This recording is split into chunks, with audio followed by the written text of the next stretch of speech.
Trouma. Vaïdaber Adonai el Moshe Lemor, Daber el Bnei Israël, Vikrou li Trouma. Dieu a parlé à Moïse, il a dit parle aux fils d'Israël, aux enfants d'Israël, qu'ils me prennent une donation, mais et kol ish asher idvenu libo. Chacun selon la générosité de son corps, de son cœur. Tikrou et Troumati. Rachidi, Beratson Tov. Ratson Tov, c'est avec la bonne volonté. Bon. Et là, il faut comprendre quelque chose, on n'a jamais vu une mitzvah dans la Torah qui est dépendante d'une volonté, d'une bonne volonté. Une mitzvah, c'est un ordre. Ça vient de Dieu, c'est quelque chose d'absolu, qui est, comme on l'a expliqué très souvent, qui est le reflet de quelque chose qui est essentiel dans l'être. Elle ne peut pas être soumise à l'aléatoire d'un bon cœur. Et là, on nous dit non, ça dépend du bon cœur. Alors, il faut bien donner un statut thoraïque à ce bon cœur. Ça ne peut pas être le pshat pachout, chacun fait ce qu'il veut. Non. La Torah ne marque pas quelque chose, chacun fait ce qu'il veut. C'est que, ici, la notion de lev tov, de bon cœur, de ratson tov, de bonne volonté, la notion de désir de donner, elle est essentielle à la mitzvah, et on va essayer de comprendre pourquoi. Donc on parle ici, dans la paracha de Trouma, de la construction du tabernacle, du Mishkan, et ce tabernacle, qui est le lieu de résidence de Dieu, doit être fabriqué à partir de dons du peuple d'Israël. Ça ne doit pas être imposé comme un impôt, comme une taxe obligatoire. Alors des gens s'amuseront à dire, et c'est vrai qu'il y a du vrai là-dedans, que comme Kebiechol, on invite Dieu chez nous, une invitation ne peut pas être forcée. On ne peut pas forcer quelqu'un à inviter quelqu'un. Bon, c'est effectivement, on peut, c'est un facteur de moussard, de éthique, que si on veut que Dieu rentre dans notre vie, on doit l'inviter. Bon, ça c'est évident. Mais on va essayer de réfléchir un peu plus profondément. La plupart des Rishonim, à part le Rambam, Maïmonide, la plupart, considèrent que le tabernacle a été construit après la faute du veau d'or, comme réparation par rapport au veau d'or. Quelle forme de réparation? C'est très simple.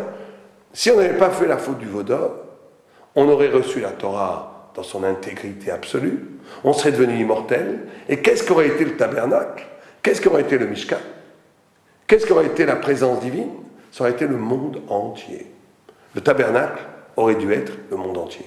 En d'autres termes, s'il n'y avait pas eu la faute du veau d'or, la Shrina, la présence divine, aurait été palpable, présente, partout, et le monde entier aurait été metoukan, rédimé, réparé de la faute de Adam Arishon, du premier homme, et la scintillance de la présence divine aurait, lui, brûlé dans chaque recoin de l'univers. Mais la faute de l'Ovodor a créé ce qui s'appelle en Kabbalah un exil qui fait que non, on est maintenant, le monde est condamné à l'ombre, on ne voit pas la Shrina. Et ce tabernacle, c'est une façon de sauver les billes. Il faut qu'un endroit dans le monde ait échappé au désastre de la faute du veau d'or. Et cet endroit qui reste pur de toute faute, rédimé, parfait, Metoukan, c'est l'endroit du tabernacle, c'est l'endroit du Mishkan. Bien, le Ramban, Nachmanide, nous explique que le Mishkan, c'est une continuation, une sorte de présence éternelle de l'événement sinaïque. Au mont Sinaï, il y a eu un moment dans l'histoire de l'homme où la vérité céleste s'est apparue aux hommes de façon parfaite. Où il n'y avait plus, non seulement plus de doute possible, mais ça c'était même aujourd'hui, on peut vivre sans doute, mais c'était bien au-delà du dépassement du doute. C'était une déchirure de la texture mondaine du monde, la texture matérielle des choses, pour voir en soi la vérité. Vous comprenez? Ça c'est très important de comprendre. La révélation sinaïque n'est pas une littérature, c'est pas une voix qui nous raconte la vérité. C'est l'apparition de l'essence de la médecine ou de l'essence de l'être, de la vérité en soi, qui a frappé à jamais le peuple juif. Il est marqué du sceau de la vérité à jamais. Un juif, il a beau être laïque, ne pas croire en Dieu, il porte en lui cette trace de la vérité. Parce qu'il a reçu ça au Mont Sinaï, cette lumière au Mont Sinaï. Or, cette lumière, cette trouée dans l'être, cette révélation du vrai absolu dans le monde ici-bas, elle existait, c'est ça la fonction du Mishkan, du tabernacle, du temple, c'est qu'il y a un lieu où cette parole reste effective. C'est pour ça qu'il y avait deux chérubins qui se regardaient l'un face à l'autre et la voix de Dieu passait entre les deux. C'était Sinaï.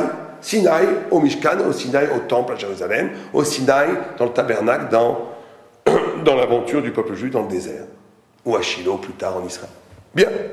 Et il faut bien comprendre que c'est absolument nécessaire, puisque quand le monde a été créé, il est écrit dans le passage, dans le verset, Yom HaShishi, et entre autres, et la Gemara nous dit dans Shabbat, dans Péchet, que HaShishi, le et, c'est la Torah, et que Dieu a fait une sorte de naï avec la création, une sorte de condition. Il a dit à la création, si plus tard le peuple juif accepte la Torah, le monde pourra perdurer.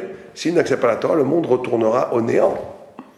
Mais alors cette Torah, après le Vaudor, n'a pas véritablement été acceptée. Les tables de la loi ont été brisées. Et donc le monde devrait être détruit. Ben c'est ça. On dit s'il y a une partie où quand même elle a été acceptée, c'est la possibilité des secondes tables de reconduire à niveau réduit le projet universel de la rédemption universelle au niveau réduit, au niveau du tabernacle, au niveau du peuple juif, au niveau de quelque chose de tout à fait caché, mais qui existe.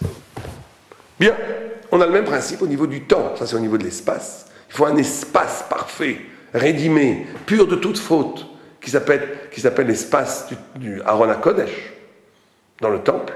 Il faut que dans le temps, il y ait un espace aussi qui est libéré de toutes les aliénations et de toutes les fautes et de toute la mondanité, toute la matérialité. C'est l'espace du Shabbat. C'est l'espace-temps du Shabbat où il y a un jour par semaine qui est libéré de toute la prégnance du monde de Olam Hazé, qui est libre, qui est lui-même, dans le temps lui-même, qui porte l'éclat, le reflet de la divinité. Donc, aussi bien au niveau de l'espace, au niveau du temps, il a fallu créer des poches de résistance à l'histoire catastrophique qui a commencé à se déclencher à partir de la faute du Vaudor, qui est une histoire qui porte le masque de la vérité, qui se nourrit de l'oubli de l'origine, qui se nourrit de la trahison de la vérité. Il va falloir, pour que tout ça ne mène pas au néant absolu, à la destruction du monde, créer des espaces où la vérité continue à palpiter. Ces espaces, ce sont un espace aussi bien au niveau de l'espace qu'un espace au niveau temporel qu'est le Shabbat.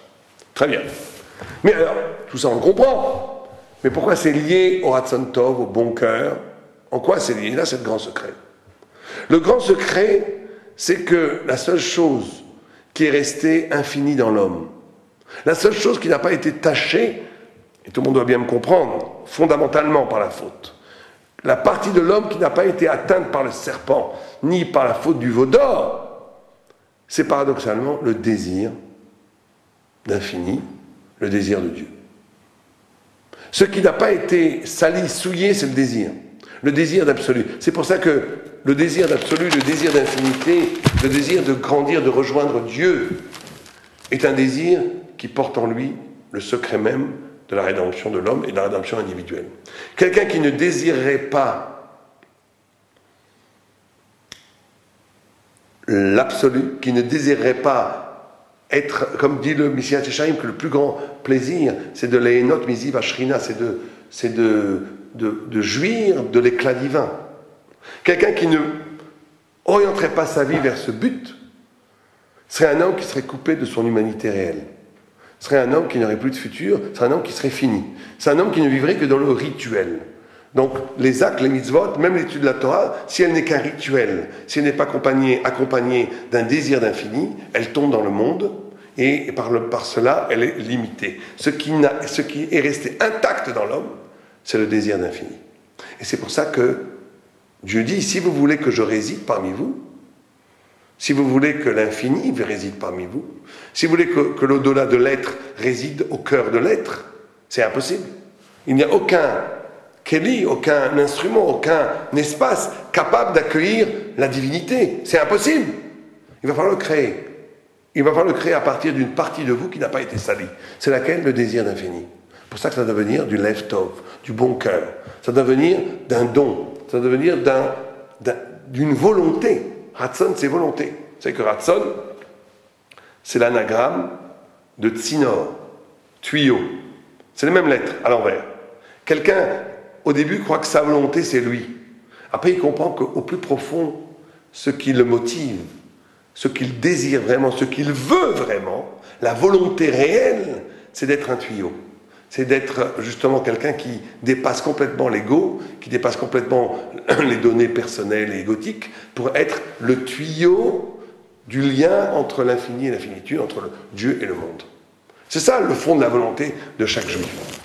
Or, on a dit que le cœur essentiel du tabernacle, c'était le Aaron à Kodesh, ça veut dire l'arche sainte. Or, le Aaron, c'est les mêmes mots que Nora. Nora, c'est une des midas de Dieu, vous savez qu'on dit Agadol, Agibor, Nora. Gadol, c'est la grandeur, c'est Chesed. Gibor, c'est la puissance, c'est le djinn. Nora, c'est et là, le premier, le Chesed, c'est Abraham. Le deuxième, c'est Yitzhak. Le troisième, c'est Nora, c'est Yaakov. C'est la mida de Tiferet. C'est la mida que le monde a l'air d'épouser des règles, et en vérité, ces règles sont manipulées au plus profond par quelque chose qui dépasse complètement la règle. C'est ça la mida de Nora. Je vous donne un exemple. Par exemple, Nora, la Aaron à Kodesh, elle ne prenait pas de place au Beth Amikdash. On l'a déjà expliqué très souvent. Elle ne prenait pas de place. Une fois, le Pi Halacha, qui est 10 amot à droite, 10 amot à gauche, la Aaron, elle doit être une ama vachetzi. Et or, tout le Mishkan faisait 20 amot, ce qui est impossible mathématiquement. La Gemara a dit Aaron eno min amida. Le Aaron ne prend pas de place. Il ne prend aucune place. Pourquoi il ne prend aucune place? Un union Nodora. Que Dieu, au cœur même de l'histoire, des règles de l'histoire, au cœur même de la rationalité, au cœur même du monde réel, s'opèrent des miracles invisibles qu'on ne voit pas, mais qui sont comment Dieu fait les choses au-delà des règles qu'il a créées. C'est la notion de Nora. Et le Aaron à Kodesh, c'est pour ça qu'on la sortait quand on faisait la guerre, a la puissance de vaincre toutes les règles de la matière. On pouvait se battre contre 1 milliard de personnes, on gagnait, puisque le Aaron à Kodesh était au-delà de tout déterminisme. Très bien. Mais ça, c'était le Aaron à Kodesh du premier temple, qui était là. Or, au deuxième temple, il n'y avait plus d'Aaron à Kodesh. Elle avait été ganouse, enfuie par Yeshayahu. Il n'y avait plus d'Aaron à Kodesh. Il y avait un espace vide au lieu même du Aaron à Kodesh, et on faisait des libations de sang sur un espace vide. Alors, qui va combler cet espace vide? Oui, on a dit que le monde ne peut pas tenir sans cet espace complètement rédimé, complètement métoukan, complètement pur. Le monde se détruit sans cet espace pur. Il faut qu'il y ait un espace dans le monde qui est resté pur. Derrière, c'est pareil pour chacun d'entre nous. Il faut qu'une partie de nous reste absolument pure. Pure de tout. Qui n'a jamais trahi. Parce que c'est à partir de ce lieu de pureté qu'on peut rebâtir la vie. Qu'on peut tout purifier. Si tout a été sali dans un homme, il est condamné à mourir. C'est très important qu'une partie de l'identité humaine de chacun d'entre nous soit liée à une fidélité au bien qui ne se paie de rien, qui ne trahit jamais. Parce que ce lieu-là, c'est le lieu de notre dignité, le lieu de notre futur. Donc maintenant, ce qui est vrai au niveau individuel, l'est a fortiori au niveau collectif. Où est le lieu qui a remplacé le Aaron à Kodesh, qui a disparu? Aujourd'hui, c'est encore pire, puisque on n'a même plus le lieu du Aaron à Kodesh, on n'a plus rien. On a une mosquée à la place du temple. Alors, ce qu'on nous explique, le grand chidouche, c'est que Am Israël lui-même devient le lieu du Nora. Comme la Gemara a dit, vous savez qu'au début, les prophètes ont dit on ne peut plus prier Dieu. On ne peut plus dire Abraham, Akel, Agadol, Agibor, Nora. Il n'est pas Nora. Où est-ce qu'il est Nora? Il y a des hommes qui profanent son temple, il n'est pas Nora, il n'est pas terrible. Est venu Anshek Neset Agdola, ils ont dit si, il est Nora. Comment il est Nora? Par le fait qu'Am Israël puisse vivre parmi les nations et ne pas être détruit par les nations. C'est le signe même de l'intervention divine. Est-il possible, dit la Anshek Neset Agdola, qu'une brebis soit parmi 70 loups et 70 nations et ne soit pas dévorée? C'est impossible. Ça, c'est la manifestation du Nora. Ça veut dire que dans l'existence même, le peuple juif lui-même, chaque juif lui-même, par le fait même qu'il existe, dévoile une des dimensions du Aaron à Kodesh, de l'Arche Sainte, que justement, on n'est pas soumis à l'histoire. On n'est pas soumis au déterminisme de l'histoire. Le fait même que le juif existe est la preuve qu'il y a quelque chose de plus grand que les lois qui prédomine l'histoire, qu'est la volonté de Dieu. Le peuple juif est le lieu même de l'espérance. Et le peuple juif est le lieu même où palpite la présence infinie de Dieu. Et c'est tout à fait important cette notion d'espérance. Vous savez qu'on a les oiseaux de mauvais augure aujourd'hui, toute la pensée moderne, tourne autour d'un concept qu'il ne faut plus rien espérer. Que toutes les espérances politiques ont amené des millions de morts et que ces idéologies mortelles n'ont fait que des choses, des catastrophes. Il ne faut plus rien espérer et donc il faut vivre avec ce qu'on a et accepter le capitalisme et la misère de la vie libérale qu'on vit tous les jours. Le peuple juif ne doit jamais rentrer dans ce renoncement à l'espérance. Le peuple juif est le peuple de la grandeur, le peuple qui espère toujours. C'est Am Tikva, c'est le peuple qui espère toujours que le monde va vers un changement radical. On arrive bientôt à Purim, d'ailleurs c'est pas un hasard si cette paracha est toujours près de Purim. Toujours près de Purim. Parce que Purim, c'est justement ça. Purim, le Am Israël, on en reparlera quand on parlera de Purim, a compris à Purim que dans l'exil lui-même, en Perse lui-même, ce qui se manifestait dans le secret du temple, que le Aaron ne prenait pas de place, se manifeste dans l'existence physique du peuple juif. D'après les lois de l'histoire, on doit être détruit. Eh bien non, on continue à exister. Et là, ils ont compris que le Aaron n'était pas juste un miracle au niveau du temple, c'était un miracle qui portait l'identité même du peuple juif. Et donc, ils ont eu une tchouva, une joie extraordinaire en affaire à Purim. C'est à partir de cette capacité de comprendre, la notion de rire aussi, elle est comme ça. La notion de rire, c'est qu'une bonne blague, qu'est-ce que c'est une bonne blague? Quelqu'un raconte une histoire qui est censée se finir d'une certaine façon, et tout d'un coup, ça se renverse, et tout le monde rit. Pourquoi tout le monde rit? C'est le renversement qui fait rire, parce que le renversement, le rire, c'est une préfiguration du renversement cosmique, universel, qui va se passer au temps messianique. Toutes les choses qui ont l'air indestructibles ici, la puissance, l'argent, le politique, l'histoire, tout ça va à un moment donné se renverser. Et tout le monde va rire, parce qu'on va comprendre que c'était une immense mise en scène. Tout ce qui paraît indépassable, c'était une immense mise en scène, un masque de la vérité, pour que chacun puisse avoir le mérite de choisir les vraies valeurs et de devenir plus grand que le réel qui l'entoure. Le juif est un être qui est plus grand que tout. Il n'est pas un être parmi les êtres. Il est un être plus grand que les êtres qui l'entourent, parce qu'il porte l'origine et la finalité du monde. Amen.